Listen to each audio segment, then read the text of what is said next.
Top of the afternoon to you, ladies and gentlemen, boys and girls. We're going to do a little 80cc grudge match between a bone stock MS 500i. We have a modified, that's about as far as I can go with one, 500i. We have my personal 281, which technically the bottom end of that is 181. So they quit making that in 1985, the bottom end anyway. And we have us a Makita, started life as a 6421 with the funky muffler that's all backed up. The owner, he used to cut a lot of firewood back in the day. I've had that saw for a long time. As we've worked on that project, I'm going to mention Mr. Reed, and I'm going to say thank you for allowing me to have this saw for the extended period of time and the amount of time it took to get this project handled. Turns out, for such a low hour saw, it had end play in the crank, so had to tear it down, new bearings, crank, and we put a 7900 Makita or a 7910 Dolmar cylinder assembly, if that makes any sense. So we had to swap out the muffler. It's got the original coil in it, but it's got an early version, so it cuts out really high, around 13.8, which is fine. I had a half a dozen of those with that coil in it. I never noticed a problem with those. If you're bumping off the rev limiter, you need to take your stops down, sharpen your chain, something. Anyway, long story short, we did the, well, let's take a look, I guess. Heavy duty version air cleaner assembly, he wanted that. And we did a little mod. We've got a K&N on there. There's a couple different versions of that, and this one flows a little bit better than the other version that I did originally, so he wanted that one. In order of appearance is how I think this is going to roll. That Makita has virtually minimal amount of runtime. The 500i that's zipped, obviously we can see it has some miles. It's fully broken in. They're running really close to the same times. The Makita is just a fuzz slower, and it's not anywhere close to turning the corner. So I think what's going to happen on a personal level, when that thing loosens up a little bit in about 2-3 days of runtime, we're going to be running ahead of the 500i, about the best I could do. So tuned for torque, doesn't necessarily have the torque tweak. My 281, quote unquote, is a 281 cylinder assembly, and it does have the torque tweak. And I built that saw a long time ago. I don't know, it's probably a Psy-Ko level saw, maybe, I guess, but it's going to be an early version of that, because that saw's been around for 3 years, 4 years or something like that. I just did the torque tweak to it though recently, so this is a new experience. I think that one's going to mop up. I went on record earlier, well, back in March when we first got this one, that this 281 is going to mop up with the best I can do on one of those using stock componentry. So the stock 500i has been warmed up a little bit. We're going to reevaluate that. We're going to do some test cuts and see how they all compare.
Okay, so like I said earlier, I don't know, multiple times, I got a little greedy, tried not to take too much off, ended up cutting out. About a third of the way up on the first upstroke in this process, I tweaked on the handlebars a little bit, pretty much just about stalled it out. So I kind of did a big long-winded session with the two 500i's earlier, and then a saw-off session between the two, just those two. And again, probably one of the better, in the top 3 stock saws I've ever had the opportunity to run on a personal level. So it's not like it's not a good saw necessarily. It has issues that I don't particularly care for, which all saws do, but for a stock saw it moves right along. All right, we have the, well, kind of a conceptually hybridized Makita 6421 that's now a 7900 technically. We're spinning this thing up to about mid-13s because I used it a little bit out in the woods, and we've done some test sawing with the thing. Again, if you want to talk about this saw right here, we're dealing with electronically controlled, where the spark is interrupted essentially, the coil is limited, or the controller is limited, however you want to make that point. But this particular saw is limited by carburation. So it's not very fair actually to run these old saws at the same exact RPM level and say that that fight is actually fair, because the electronically controlled stuff that actually shows 13.5, which that stock 500i, that's the best I've seen on one of those I think so far, maybe 13.6. The zip saws, they spin up too fast, and so the limiter's cutting in like really quick in the process. But it's not really fair for these older saws to be running at a lower RPM, limited by carburation is what I'm saying. So again, this saw is running about the same as the Zip 500i. It's limited carburation wise, which means it's detuned conceptually, and this saw has brand new low end essentially, and so it's not even broken in. Once it turns the corner, like I said earlier, it's going to be rocking and rolling. So let's give this one a little whirl.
to go with that's several seconds faster than a stock 500i, just based on feel. All right, let us do the wardrobe change, shall we?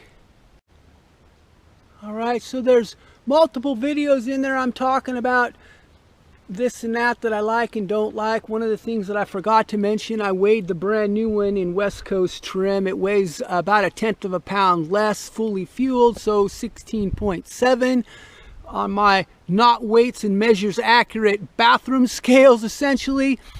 This one's going to be a little bit heavier. That one doesn't have the West Coast clutch cover on it. It has the half wrap version, but it does have the West Coast edition bucking spikes on it. I was changing out the bar and chain, and I do not like the design of the new quote-unquote tough guy looking clutch cover for accessing the nuts. It's just not a better design than what they used to have. So we've talked about a few things here and there that aren't actually better designs for the process at making things more user-friendly. I guess that's the point I'm trying to make. So I wanted to touch on the weight differential because I've been using 16.8 essentially for the one version that I've been using, and the completely bone stock one's just a fuzz lighter with the smaller clutch cover. Thought I'd make that note.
So I guess, in my humble opinion, I'm thinking that maybe this saw might be just a little bit faster than the Hybridized 6421 7900 Makita, but if it is, it's not by much, and that saw started life at 6.8 horsepower, and a 7900 Makita of today starts life at 5.7. So this saw in 7900 trim, not 6401 or 6421, they're down less than that, but this saw starts out life at 1.1 horsepower less than that one in stock form. They're both zipped.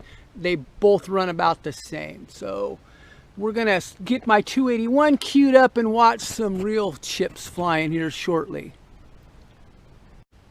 All right, we have the 181/281 queued up. So I guess the difference between those two, a lot of the racers in the 5cc class, 5 cubic inch class, like the 181 thin ring saw, they have a small combustion chamber straight out of the gate and they're 25 thousandths thick rings, and they're also barrel shaped. So a lot of the racers like that saw.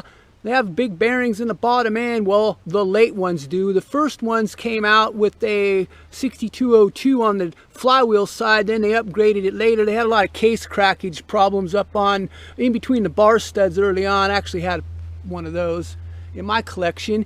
I made it 6 months before I cracked those cases though. So I think they hit the deck in 82 actually here. If I remember correctly. Anyway, I bought one new, whatever. Long time ago at that rate. But we have a velocity stack, kind of an old Thrasher K&N on top of there, but it does its job. And this has a 281 piston in it, which is essentially one thick ring with the open sides versus the full circle around the bottom of the skirt in the 181, which has the 2 thin rings. So a little rundown there.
Okay then, I don't know about the timed runs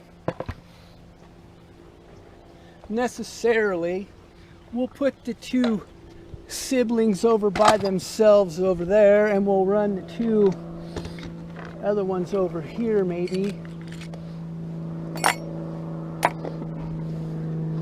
for discussion's sake. Like I said, I kind of changed things up a little bit since the last time I ran that 281, added the torque tweak to it.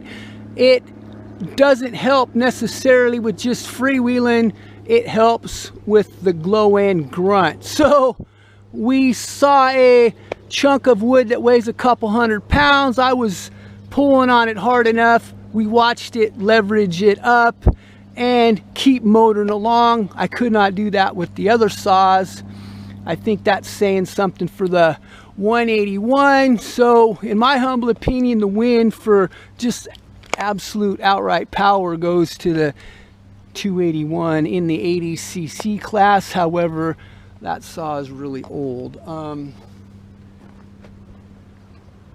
I guess technically if we want to take a look at the sticker on there, it actually applies to this particular saw. If we look at the bottom of it, we see that it's in pretty cherry shape as well. I've had this saw for a little while. I mean, even most of the blue is on the upper siding line or gunning line, however you want to look at it. If we take a look at the placard, again, we can see it says 181. So check the description for the timed runs.